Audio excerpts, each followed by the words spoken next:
हाँ जी स्टूडेंट्स, जिन्होंने क्वेश्चंस करने हैं वो स्टार्ट करें। मैं क्वेश्चंस को आंसर करता हूं पहले।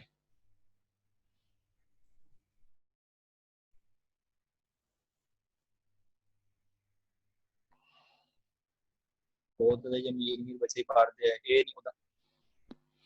ये दोबारा रिपीट करें यार, मुझे ना आपकी आवाज क्लियर नहीं पहुंची।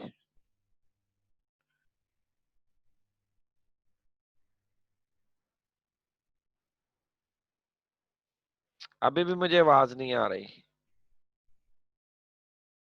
जी सर। हाँ जी, ये अभी मुझे जिसने क्वेश्चन किया ना, मुझे उसकी आवाज नहीं आई, तो वो प्लीज दोबारा उसको कर ले अगर।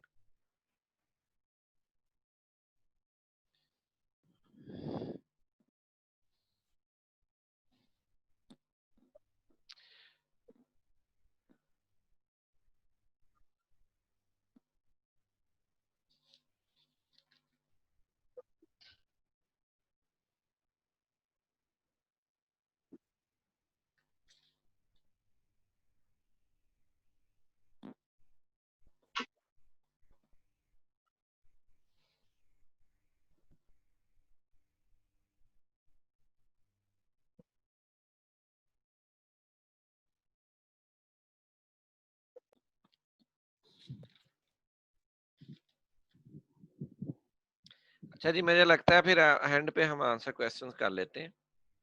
तो अभी मैं बता रहा था कि जितनी भी म्यूचुअल फंड कंपनीज हैं, इन्वेस्टमेंट कंपनीज हैं, उनकी भी एग्जाम्पशंस है। उसके लिए कंडीशंस है कि वो एससीपीसी से रजिस्टर्ड हो, प्लस 90% जो वो अपनी इनकम है वो आगे डिस्ट्रीब्यूट कर दे।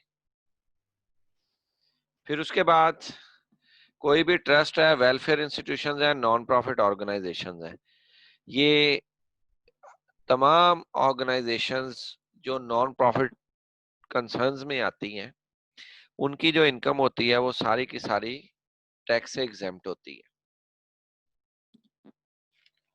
अब वो कौन कौन सी हो सकती हैं, ये आप अक्सर देखते हैं। ये ईदी फाउंडेशन है, इस तरह सहारा ट्रस्ट है, ये जितने भी ट्रस्ट वगैरह हैं सारे के सारे, इनकी जो इनकम होती है ये एग्जेम्प्ट होती है। फिर इसी तरह इनकम ऑफ मुदारबा, मुदारबा कंपनीज जो है, अगर उनको कोई इनकम होती है, उनके लिए भी वही कंडीशन है जो म्यूचुअल फंड कंपनीज के लिए है, वो भी एग्जेम्प्ट होती है टैक्स से। फिर आपको पता है पंजाब के अंदर पंजाब टैक्स बोर्ड है, जो गवर्नमेंट ऑफ पंजाब का है, और वो ये जितने भी पब्लिक सेक्टर ऑर्गेनाइजेशन है उनमें वो बुक्स वगैरह की प्रिंटिंग करता है। तो ये जितने भी टेक्स्ट बुक बोर्ड्स हैं, उन सब की इनकम जो है उस पर भी कोई टैक्स लागू नहीं होता। फिर ये जितने भी एजुकेशनल इंस्टीट्यूशंस हैं, जिसमें ये हमारी यूनिवर्सिटी है, इसके अलावा स्कूल हैं, कॉलेजेस हैं, ये जो एजुकेशनल इंस्टीट्यूशंस हैं, इनकी इनकम पे भी कोई टैक्स लागू नहीं होता। और ये याद रखिएगा, मैं ये नहीं कह रहा कि जो वहां पे इम्प्लाइज काम कर रहे हैं उन पे टैक्स लागू नहीं होता, सैलरी पे नहीं, उन पे होगा, लेकिन ओवरऑल जो उस ऑर्गेनाइजेशन की अर्निंग होगी, उस ऑर्गेनाइजेशन की जो इनकम होगी, उस पे कोई टैक्स लागू नहीं होगा। इस तरह कोई कंप्यूटर ट्रेनिंग इंस्टीट्यूट है, स्कीम्स हैं, उनके ऊपर भी अपना नहीं होगा। और उसके लिए जो है वो ये है कि वो रिकॉग्नाइज्ड हो, यानी एचईसी से हो, बोर्ड ऑफ एजुकेशन से हो, उसका इल्हाक हो, वो जरूरी है। साथ उसकी जो डेट ऑफ एस्टेब्लिशमेंट है वो 1 जुलाई 1997 से लेके 30 जून 2006 के दरमियान होगी, तो उसकी इनकम पे एग्जेम्पशन होगी। उसके बाद या पहले अगर कोई भी अदारा ऐसा बना हुआ है, उसकी कोई भी इनकम पे अपना छूट नहीं होगी। इसी तरह इनकम ऑफ वोकेशनल और टेक्निकल, पॉलीटेक्निकल इंस्टीट्यूट्स, ये जितने भी कॉलेजेस हैं, अब आप अक्सर देखते हैं टेक्निकल एजुकेशन के पॉलीटेक्निकल इंस्टीट्यूट्स हैं, इन सब की इनकम भी जो है वो एग्जाम्प्ट होती है। और उसके लिए जरूरी है कि उसका किसी बोर्ड के साथ इल्हाक हो, या किसी यूनिवर्सिटी के साथ इल्हाक हो, या किसी भी HEC recognised degree awarding institute के साथ उसका इल्हाक होना जरूरी है। और जो इस्टेब्लिशमेंट है ऐसे इंस्टीट्यूशंस की, वो 1 जुलाई 2004 से लेके 30 जून 2008 के दरमियान होनी चाहिए। और ये सिर्फ स्टैब्लिशमेंट ही नहीं, बल्कि उन्होंने अपनी वर्किंग भी जो है वो 1 जुलाई 2004 से लेके 30 जून 2008 के दरमियान शुरू की होगी। इसी तरह इनकम ऑफ स्पोर्ट्स बोर्ड है, जैसा कि आपको पता है पीसीबी है, इस तरह हॉकी का है, और बाकी ऑर्गेनाइजेशंस हैं जो मुख्तलिफ स्पोर्ट्स को प्रमोट कर रही हैं, उनकी जो इनकम होगी वो भी टैक्स एग्जेम्प्ट होगी। उसके बाद कोई भी सब्सिडी है फेडरल गवर्नमेंट की, कोई जिली अदारा है जैसे ये यूटिलिटी स्टोर्स है या इस तरह का कोई भी अदारा है, तो इन सब की जो इनकम होती है वो एग्जाम्प्ट फ्रॉम अपना टैक्स होती है। उसके बाद कोई भी प्रॉफिट्स और गेन्स फ्रॉम इंडस्ट्रियल अंडरटेकिंग्स, तो इंडस्ट्रियल अंडरटेकिंग ये 10 साल के लिए जो है इनको हमने इंडस्ट्रियल अंडरटेकिंग को जो है वो टैक्स से एग्जेम्प्ट किया जाता है, उससे आगे ये जो है ये टैक्स नेट में आ जाते हैं। फिर उसके लिए कुछ क्राइटेरियाज हैं, ये बुक के अंदर उन्होंने कोई 5 के करीब क्राइटेरियाज हैं, इनको आपने पढ़ना है, जहां नहीं आएगी वो मेरे से फिर आपने डिस्कस करना है।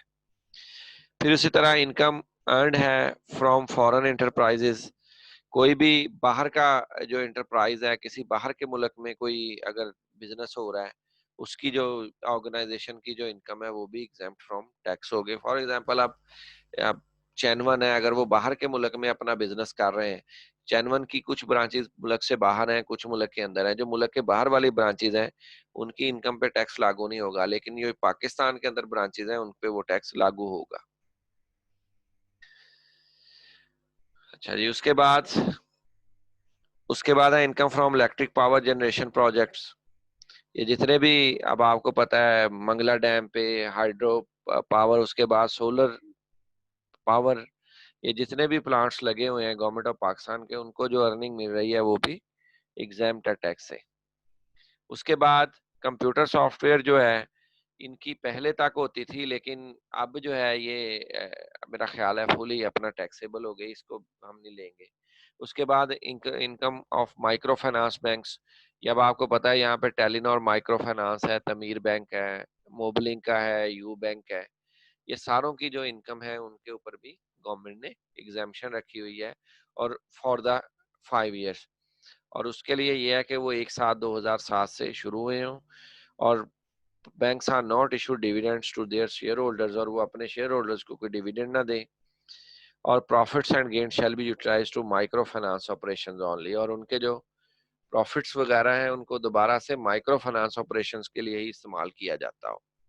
तो ये सारा इसकी आगे नीचे इलस्ट्रेशंस भी हैं, वो सारे का सारा इसके अंदर उन्होंने दिया हुआ है। अच्छा जी, इसके बाद अब पहले आप क्वेश्चन आंसर कर लें, ये मैं बाद में आपको करवाता हूँ कैपिटल गेन्स की एग्जेम्पशंस। हाँ जी, किसी ने कोई क्वेश्चन पूछना है पहले वो पूछ लें अभी।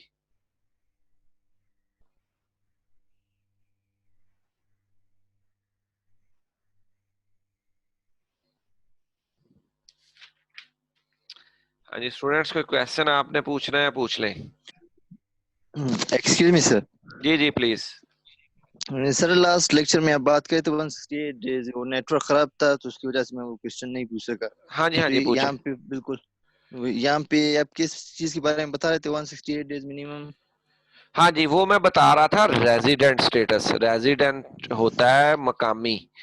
अब ये जो इनकम टैक्स है ना, ये बेसिकली इनकम टैक्स का पीछे थीम ये है कि हम सिर्फ उनसे इनकम टैक्स ले सकते हैं जिन्होंने पाकिस्तान के अंदर इनकम अर्न की हो और वो यहाँ के रेजिडेंट भी हों। अब शुरू वाली डेफिनेशन में रेजिडेंट को बड़ा डिटेल में डिस्कस किया है। मैं अब आपको थोड़ा सा इसका ये बता देता हूँ कि इंडिविजुअल्स के लिए 166 दिन मिनिमम, 168 दिन आई थिंक सो, ये 166 या 68 दिन है, वो मिनिमम उनका पाकिस्तान के अंदर स्टे होना एक फाइनेंशियल ईयर में जरूरी है। अब वो फाइनेंशियल ईयर से मुराद क्या है? 1 जुलाई से लेके नेक्स्ट ईयर की 30 जून तक। हम ये नहीं कह रहे कि 1 जनवरी से लेके 31 दिसंबर तक, बल्कि हम फाइनेंशियल ईयर को कंसिडर करेंगे। यानी अगर वो बंदा पिछले साल 1 जुलाई से लेके इस साल के 30 जून के अंदर हमारे मुल्क में 168 डेज या उससे ज्यादा स्टे किया है उसने, तो हम कहेंगे कि ये बंदा जो है अब हमारा रेजिडेंट है। अगर उससे कम है तो हम बोलेंगे कि ये हमारा नॉन रेजिडेंट है। अब उसकी वजह क्या होती है? उसकी वजह ये होती है कि जो रेजिडेंट है उसके लिए जरूरी है कि चाहे उसकी इनकम टैक्सेबल है या नहीं है, कानूनन उस पर लाजम होता है कि वो हर साल गोशवारा अपना दे, रिटर्न जिसको हम बोलते हैं इनकम टैक्स। तो यहाँ पे क्योंकि इस चीज को फॉलो नहीं किया जाता, लेकिन लॉ के अंदर है, इसीलिए यहाँ पे ये रेजिडेंट को लिखा गया है।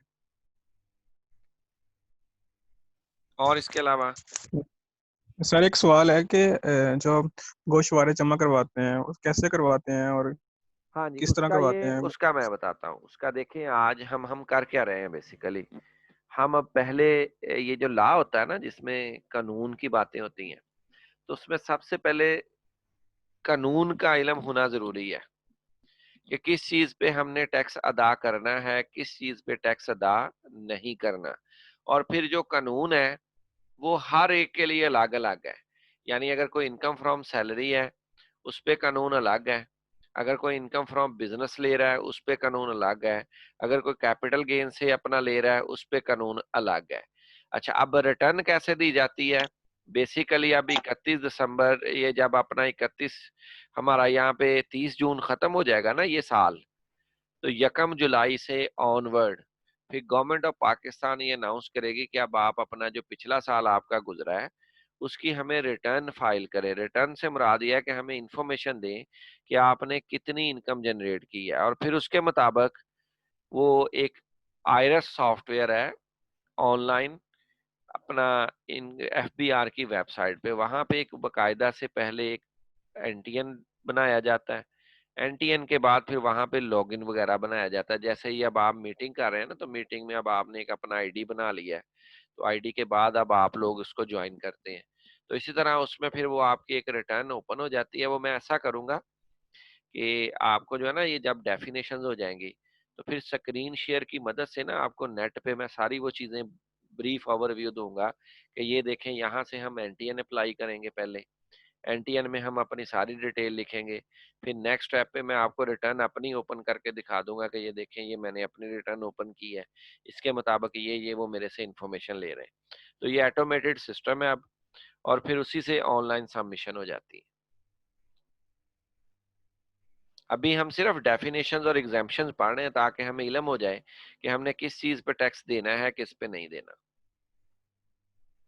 और कौन सी इनकम हमारी किस हेड के नीचे आएगी। और जी कोई क्वेश्चन?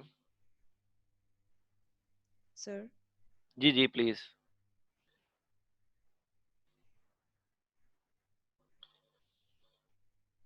जी करें शाबाश, जिसको जो भी कोई क्यूरी है वो पूछें, शाबाश।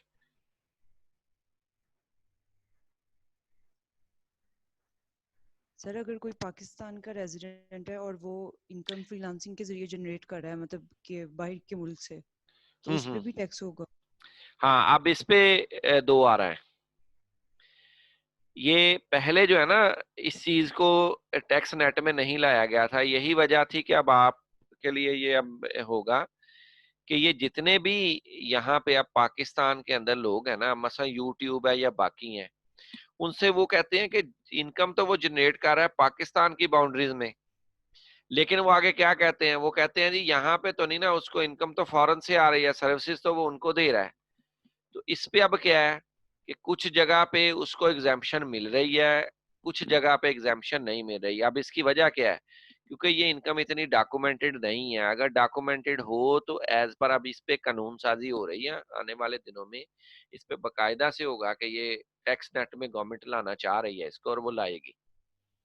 अभी फिलहाल ऐसे ही चल रहा है, 50-50 है।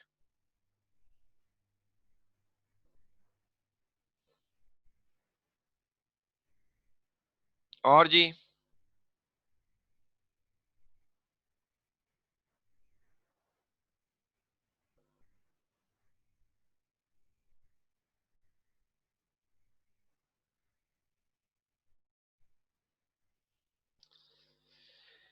हाँ जी, और कोई क्वेश्चन?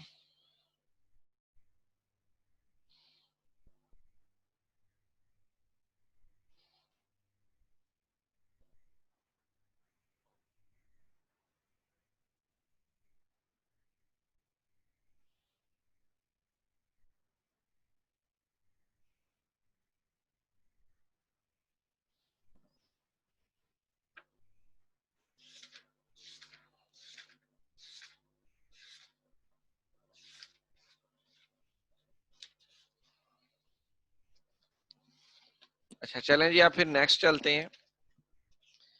हमारा है अब एग्जाम्पशंस ऑन कैपिटल गेन्स।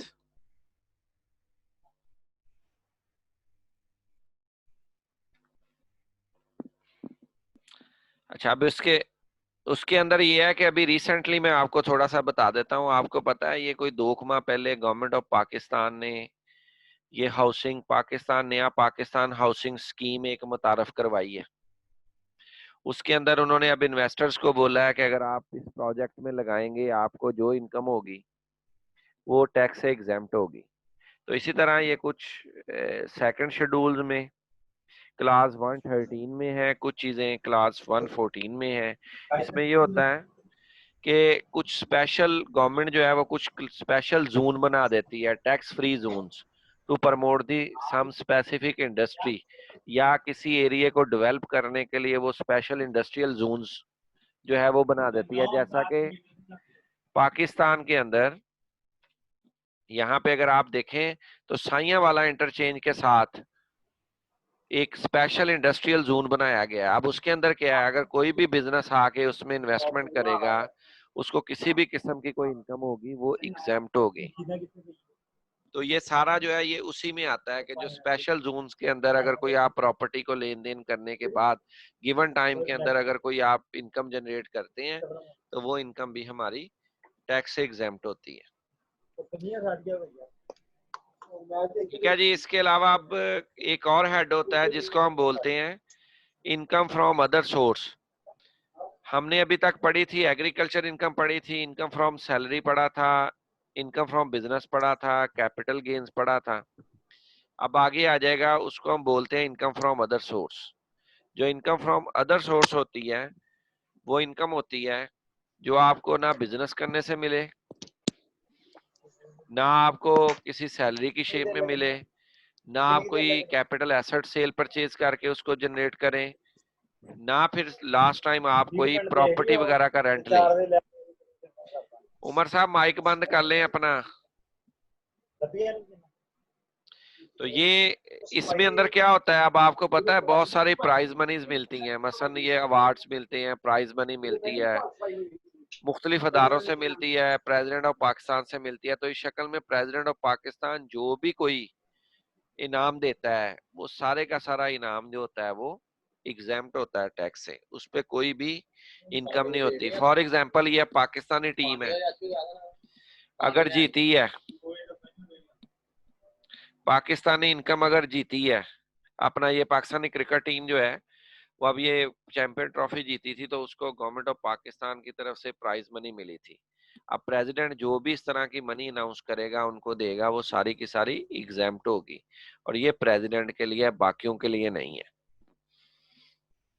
इसी तरह कोई अपना प्रॉफिट ऑन डेट है या और इस तरह की चीजें हैं, तो ये इनकम ऑफ अदर सोर्स से। अब आप लोगों ने क्या करना है, आपने 44 और 45 की रीडिंग करनी है। नेक्स्ट जो चीज आपको समझ नहीं आएगी वो फिर मैं आपसे डिस्कस करूंगा, आपको उसको एक्सप्लेन करूंगा। इनमें भी ये सारी चीजें ऐसी हैं डिस्कस की गई जिन पे टैक्स लागू नहीं होता। अब उसके बाद आगे 46 से ऑनवर्ड सैलरी के कुछ अलाउंसेस हैं वो लिखे हुए हैं। ये अलाउंसेस ऑलरेडी भी हमने पीछे भी डिस्कस किए हुए हैं, जिसमें हम बात कर रहे थे कि मेडिकल अलाउंस है, कन्वींस का है, तो ये सारा उसी के बारे में है। तो अब आप सिर्फ जो है अभी 45 पेज नंबर तक जो है वो रीडिंग करेंगे, और नेक्स्ट वीक अगर यहाँ तक आपकी कोई क्यूरी हुई तो हम उसको फिर वो अपना आंसर करेंगे। उसके बाद अब मैं आगे बता रहा हूँ, आगे हमने क्या पढ़ना है वो जरा आप नोट कर लें।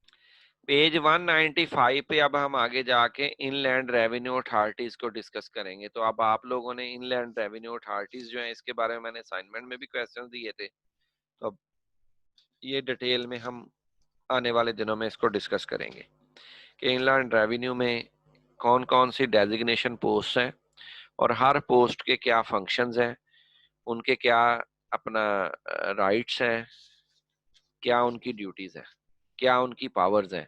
इन सब को हम डिटेल में डिस्कस करेंगे नेक्स्ट वीक। आप पेज 195 से ऑनवर्ड आप लोगों ने इसकी रीडिंग कर लेनी है। पीछे से भी जो पढ़ा हुआ है, अगर आपको कहीं पे कोई चीज समझ नहीं आई वो आपने फिर मेरे से पूछ लेनी है। तो नेक्स्ट वीक हमारी इंशाल्लाह क्लास जो है पर शेड्यूल 1 बजे ही होगी। सब्जेक्ट 2 के जो बाकी जो कंडीशंस हैं वो सेम रहे। ये लेक्चर भी मैं आपको अपलोड कर दूंगा। और किसी को कोई क्वेश्चन है मजीद तो वो पूछ लें। सर अच्छा, या तो आप ना स्क्रीन शेयर किया करें, या तो आप ना सर सामने आ जाया करें, इसलिए बात ज़्यादा समझ आती है। ठीक है जनाब, स्क्रीन शेयर कर लिया करेंगे। Okay sir. ठीक है जी, स्क्रीन शेयर नेक्स्ट टाइम चले मैं क्लास लेक्चर में स्क्रीन शेयर कर लूंगा जी। ठीक है सर। और ना लेक्चर जल्दी ना ये अपलोड मैं कर कर दीजिए देता क्या? हूँ, कोशिश करता हूँ मैं 1-2 दिन में कर दूं ये। ठीक है, जज़ाकल्लाह।